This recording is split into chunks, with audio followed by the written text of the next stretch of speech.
मैं डॉक्टर मोहम्मद उस्मान आप तमाम हजरात की खिदमत में एक नई वीडियो के साथ हाजिर हूँ। आज का जो हमारा टॉपिक है वो टाइफाइड को लेकर है। टाइफाइड बुखार आजकल देखा जा रहा है कि बहुत ज़्यादा फैल रहा है और इससे बहुत ज़्यादा लोग बीमार पड़ रहे हैं। जब सीबीसी कराते हैं या विडाल टेस्ट कराते हैं तो उसमें विडाल पॉजिटिव आता है, पता चलता है कि टाइफाइड हो गया है।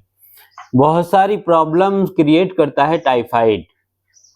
तो इन तमाम चीज़ों पर आज चर्चा करने वाले हैं। इससे कैसे बचा जाए, क्या क्या दवाइयाँ होम्योपैथिक की इसमें इस्तेमाल करनी है जो आप इस्तेमाल कर सकते हैं, और इसके क्या क्या नुकसानात होते हैं, कितने दिन तक ये टाइफाइड रह सकता है। इन तमाम बातों पर चर्चा करेंगे और इसको समझने की कोशिश करेंगे, क्योंकि बहुत सारे लोग जो है इससे बहुत ज़्यादा दिनों से परेशान हैं।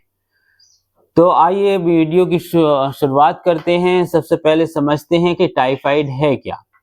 टाइफाइड जो है एक बैक्टीरियल बुखार है, जो एक बैक्टीरिया टाइफाइड का जिसका नाम सोलोमेनिलिया करकर है उससे होता है।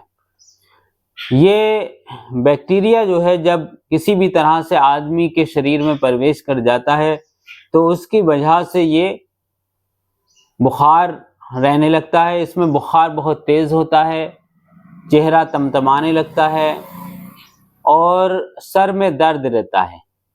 ये शुरुआती लक्षण हैं। और अगर हल्का बुखार रहे और ब्लड के अंदर टाइफाइड रिपोर्ट कराने पर पॉजिटिव आ रहा है, तब भी ये जो है हल्के बुखार में भी टाइफाइड के असरात रहते हैं। और ये टाइफाइड बुखार जो है तकरीबन 6 साल तक और ज़्यादा सालों तक भी मैंने देखा है कि लोगों के ब्लड में टाइफाइड रहता है और इससे उन लोगों की सेहत बहुत मुतासिर होती है। तबीयत गिरी पड़ी रहती है। तो अक्सर अगर इस तरह की कोई प्रॉब्लम क्रिएट हो रही है तो सबसे पहले टाइफाइड कराइए, और टाइफाइड चेक कराने के बाद उसका प्रॉपर ट्रीटमेंट अगर लेते हैं आप, तो उससे जो है टाइफाइड सही हो जाएगा और आप सेहतमंद हो जाएंगे। अब होता यह है कि टाइफाइड की आप लोगों ने ट्रीटमेंट मुकम्मल किया नहीं, जब तक वो ब्लड से आपके नहीं निकल जाए टाइफाइड, तो उसको टाइफाइड गया हुआ नहीं जानिए। आपके अगर टाइफाइड की रिपोर्ट नॉन रिएक्टिव आती है या नेगेटिव आ जाती है, तभी आप समझिए कि टाइफाइड चला गया, वरना उसका पीछा करते रहिए जब तक आपकी रिपोर्ट आपके ब्लड से टाइफाइड नहीं निकल जाए, जब तक उसका पीछा नहीं छोड़ना है आपको। तो सबसे पहले समझते हैं कि टाइफाइड के जो लक्षण हैं उसमें क्या क्या होता है। मुंह का जायका बहुत ज्यादा कड़वा रहने लगता है, तबीयत गिरी पड़ी रहने लगती है और हल्का नन्ना बुखार या तेज बुखार भी टाइफाइड में हो सकता है। सर में दर्द रहता है, सर में भारीपन रहता है। उसके अलावा कुछ लोगों का रंग जो है बहुत ज़्यादा फेयर भी है, तो टाइफाइड हो गया तो रंग तब्दील होने लगता है और रंग काला पड़ने लगता है। सर के बाल गिरने लगते हैं, पेट में कब्ज रहने लगता है। कॉन्स्टिपेशन की अक्सर प्रॉब्लम टाइफाइड के साथ हो जाती है। तो इन तमाम चीज़ों को समझ लेते हैं। ये तो इसके लक्षण हैं। अब इसके जो कारण हैं, कारण भी समझते हैं कि कारण देखिए, किसी भी टाइफाइड के या मलेरिया के बुखार से अगर नज़दीकी बनाकर रखी जाए या कुछ इस तरह का उसके संपर्क में आने से भी टाइफाइड बुखार हो जाता है। मच्छरों के काटने से, किसी तरह का दूषित खाना खाने से, ब्लड में इन्फेक्शन होने की वजह से टाइफाइड का बैक्टीरिया जो है वो आपके अंदर प्रवेश कर सकता है, उससे टाइफाइड हो सकता है। तो टाइफाइड से बचाव के लिए आपको दूषित खाने नहीं खाने हैं। मौसम की तब्दीली पर अपना बहुत ख्याल रखना है और ऐसी जगहों पर पेशाब पाखाने से भी बचना है जिन जगहों पर टाइफाइड के मरीज हैं या टाइफाइड के बैक्टीरिया मौजूद हों। तो इन सामूहिक शौचालयों से, सामूहिक प्लेसों से भी आपको अगर टाइफाइड से बचना है तो थोड़ा सा एहतियात बरतनी होगी। तो ये तमाम तो कारण हैं। ये ब्लड में होने वाला एक इन्फेक्शन है जो टाइफाइड की शक्ल इख्तियार कर लेता है। अब इसके जो निदान है वो क्या क्या है उसके बारे में भी समझते हैं। इसमें कौन कौन सी होम्योपैथिक मेडिसिन आप इस्तेमाल कर सकते हैं और ये मेडिसिन कितने दिन तक इस्तेमाल करनी चाहिए। टाइफाइड जो है, जब किसी व्यक्ति को टाइफाइड हो जाता है तो वो जो है आंतों की चाल को सुस्त कर देता है, पेट में कब्ज की प्रॉब्लम पैदा होने लगती है, सर में दर्द रहने लगता है। इन तमाम वजूहात से जब आप लोग गुजरते हैं तो फिर टाइफाइड का चेकअप कराया जाता है, पता चलता है कि टाइफाइड हो गया है। अब उसका प्रॉपर ट्रीटमेंट के लिए ज़रूरी है कि कुछ बातों की एहतियात रखी जाए। उसमें एक तो भरपेट खाना नहीं खाना है, क्योंकि टाइफाइड एक मियादी बुखार है, आंतों का बुखार है, आंतों की चाल को सुस्त कर देता है और कॉन्स्टिपेशन की प्रॉब्लम रहने लगती है। तो अगर आप मोटी ग़िज़ाएँ खाएंगे, देर हज़म ग़िज़ाएँ खाएंगे, खाने खाएंगे, तो उससे टाइफाइड जल्दी सही नहीं होने वाला है। तो ख़ास कर फ्रूट वगैरह ले सकते हैं जो कि जल्दी हज़म हो जाती हैं, सब्जियां आप ले सकते हैं जो जल्दी हज़म हो जाती हैं। उसके अलावा रोटी का जो बक्कल है वो दूध में चूर कर, दाल में चूर कर या किसी तरह से भी शोरबे में चूर कर आप उसको इस्तेमाल कर सकते हैं। हल्की ग़िज़ाएँ लेनी है आपको, हल्की ग़िज़ाएँ लेंगे तो उससे जो है आपको टाइफाइड का बैक्टीरिया जल्दी आंतों से निकल जाएगा और कब्ज़ नहीं होगा। तो ये सारी चीज़ें हैं। अब इन तमाम सिम्पटम के साथ साथ होम्योपैथिक जो मेडिसिन है, वो क्या-क्या मेडिसिन हम लोगों को इसमें इस्तेमाल करनी चाहिए और किस-किस तरह से उनसे फ़ायदा उठाना चाहिए, इसके बारे में थोड़ी-सी चर्चा कर लेते हैं। होम्योपैथिक में टाइफाइड की ही एक दवाई टाइफाइडिनम कर बनाई हुई है। जब किसी को टाइफाइड हो जाए तो टाइफाइडिनम की 3 बूंदें ज़बान पर डालनी है, लेकिन 1 एम पोटेंसी की टाइफाइडिनम लेनी है। टाइफाइडिनम 1 एम पोटेंसी की 8 दिन में एक खुराक आप लेते रहिए। हर 8 दिन में इसको रिपीट करना है। 8 दिन में एक खुराक 1 एम की लेते रहेंगे, कुछ ही दिनों में टाइफाइड जो है वो नेगेटिव आ जाएगा। दूसरी एक दवाई आती है सल्फर कर। अगर सल्फर के सिम्पटम मिल रहे हैं और आपके पैरों में, हथेलियों में जलन रह रही है और सर के ऊपर भी गर्मी महसूस होती है, शरीर के अंदर हीट महसूस हो रही है और बहुत ज़्यादा प्यास वगैरह के सिम्पटम ज़ाहिर हो रहे हैं, कब्ज़ वगैरह की दिक्कत हो रही है, तो उसके लिए भी आप सल्फर 30 पोटेंसी की सुबह, दोपहर, शाम 3 टाइम इसको आप इस्तेमाल कर सकते हैं। और एक दवाई आती है इसमें बैप्टीशिया, ब्रायोनिया और बेलेडोना को आप मिलाकर ले सकते हैं। तीनों दवाइयाँ 3 टाइम, तीनों दवाइयों को बराबर मिकदार में 30 पोटेंसी में मिला लीजिए। बैप्टीशिया ले लीजिए, बेलेडोना ले लीजिए और ब्रायोनिया ले लीजिए।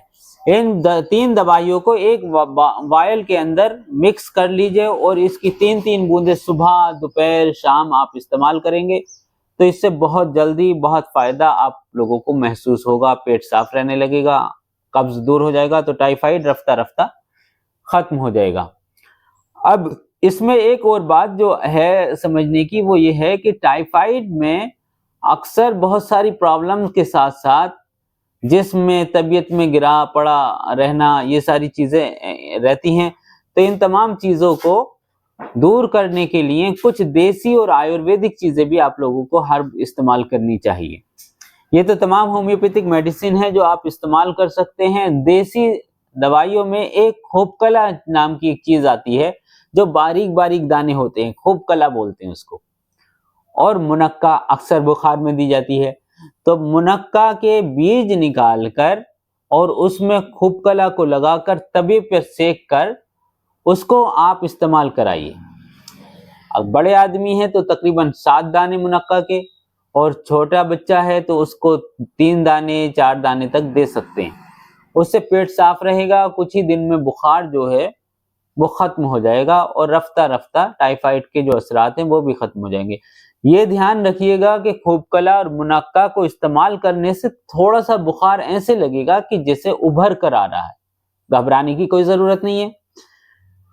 इस जो मुनक्का और खोपकला को इस्तेमाल करने से अगर लगे कि बुखार उभर कर आ रहा है तो कोई बात नहीं है, घबराइए नहीं, इसको इस्तेमाल करते रहिए। कंटिन्यू इस्तेमाल करने से इसमें जिस्म में ताकत बनी रहेगी और लीवर आपका साफ रहेगा, क्योंकि मुनक्का जो है वो पेट को साफ करने के लिए बहुत बेहतरीन चीज़ है। और जो लोग अगर शुगर के पेशेंट भी हैं तो वो भी मुनक्का को इस्तेमाल कर सकते हैं। बहुत ज़्यादा ऐसा नहीं है कि हाँ इसमें बहुत ज़्यादा शुगर होती है, क्योंकि पेट को साफ करती है, तो इसके 5 से 7 दाने तक मुनक्का के इस्तेमाल कर सकते हैं खूब कला के साथ। दूसरा यह है कि इसको दूध में भी उबाल कर ले सकते हैं। मुनक्का के दानों को 7 दानों को बीच से निकालिए और उसके अंदर खूब कला लपेट दीजिए अच्छी तरह से, जितनी उस पर चिपक जाए 7 दानों के ऊपर तकरीबन 1 चुटकी खूब कला जो है वो चिपक जाएगी उसके ऊपर। तो या तो 1 चुटकी आप ऐसे ही दूध में उबाल कर पिला दीजिए, या फिर उस पर लपेट लपेट कर जितनी भी उस पर आ जाए 7 दानों पर उसको उबाल कर 1 दाना मुंह में रखकर और 1 घूंट ऊपर से दूध पी लीजिए। रात को सोते टाइम ये आपको खाना है। तो इससे जो है टाइफाइड बुखार जो है रफ्ता रफ्ता खत्म हो जाएगा। दूसरा यह है कि इसका पीछा नहीं छोड़ना है आपको। टाइफाइड एक ऐसी बीमारी है जो हजारों बीमारियों को जन्म देती है। बहुत सारे केसेस जो शुगर के होते हैं वो टाइफाइड बुखार के बाद होने शुरू होते हैं। बड़ी आंत में जो है कब्ज की जो प्रॉब्लम पैदा हो जाती है, फिर उसके बाद से लोगों को शुगर की प्रॉब्लम पैदा होने लगती है। बालों का गिरना, जिंदगी भर बाल गिरते रहते हैं, गंजे हो जाते हैं लोग, तो ये भी टाइफाइड के बाद शुरू होता है। तो टाइफाइड एक ऐसी बीमारी है कि इसको बिल्कुल जड़ से खत्म कर कर अपने जिस्म से इसके बैक्टीरिया को निकाल कर ही आप लोग दवाइयां छोड़िए। जब तक टाइफाइड पॉजिटिव आता रहे, सोचिए कि आपको इसके निदान के लिए, इससे निजात के लिए कोई ना कोई अमल करते रहना है। ये बहुत मोजी बीमारी है, एक ही जो है वो आसानी से सही नहीं होता है। टाइफाइड बिगड़ने के बाद बहुत सारी प्रॉब्लम्स क्रिएट होती हैं। तो इन तमाम चीज़ों से बचने की कोशिश करिए। और होम्योपैथिक में जो दवाइयाँ आप लोगों को बताई हैं, सबसे नंबर 1 पर टाइफाइडिनम बताई है जो 1 mg पोटेंसी की दिन में 3 मरतबा आपको दिन में 1 बार इस्तेमाल करनी है और 8 दिन में 1 खुराक लेनी है बस। टाइफाइडिनम की 1 mg की 8 दिन में 1 खुराक जबान पर डालनी है, उस दिन कोई दवाई आपको नहीं खानी। सल्फर आप सुबह दोपहर शाम 3 टाइम ले सकते हैं, या सुबह खाली पेट भी ले सकते हैं, खाने से पहले ही इस्तेमाल करना। उसके अलावा बैप्टिसिया, बेलाडोना और ब्रायोनिया का एक कॉम्बिनेशन बनाकर रख लीजिए। उसको दिन में 3 बार पानी में मिलाकर 5-5 बूंदे सुबह दोपहर शाम आप इस्तेमाल करेंगे। इन तमाम दवाइयों को तकरीबन 3 महीने 4 महीने तक आप इस्तेमाल करेंगे, कोई इसका साइड इफेक्ट नहीं है, कोई किसी तरह का कोई नुकसान नहीं है। इसको इस्तेमाल करेंगे, रफ्ता रफ्ता आपका टाइफाइड जो है वो नेगेटिव आ जाएगा और आप टाइफाइड से निजात पा जाएंगे। वरना टाइफाइड ट्यूबरकुलोसिस की वजह बन जाता है। टाइफाइड हमेशा दायमी कब्ज की वजह, कॉन्स्टिपेशन की वजह बन जाता है। टाइफाइड गंजेपन का कारण बन जाता है। इन तमाम चीज़ों से निजात के लिए अपने बुखार को, जो नॉर्मल सा बुखार समझा जाता है टाइफाइड, इसको समझिए और इससे निजात हासिल कीजिए। और इन होम्योपैथिक दवाइयाँ जो आपको बताई गई हैं, इनसे इस्तेफादा हासिल कीजिए, इनसे फ़ायदा उठाइए। ये वीडियो आपकी खिदमत में पेश की जा रही है, इसको फॉलो कीजिए, चैनल को सब्सक्राइब कीजिए और लाइक और शेयर कीजिए। जो भी लोग परेशान हाल हैं उन तमाम लोगों से इसको शेयर कीजिए। आपका बहुत शुक्रिया।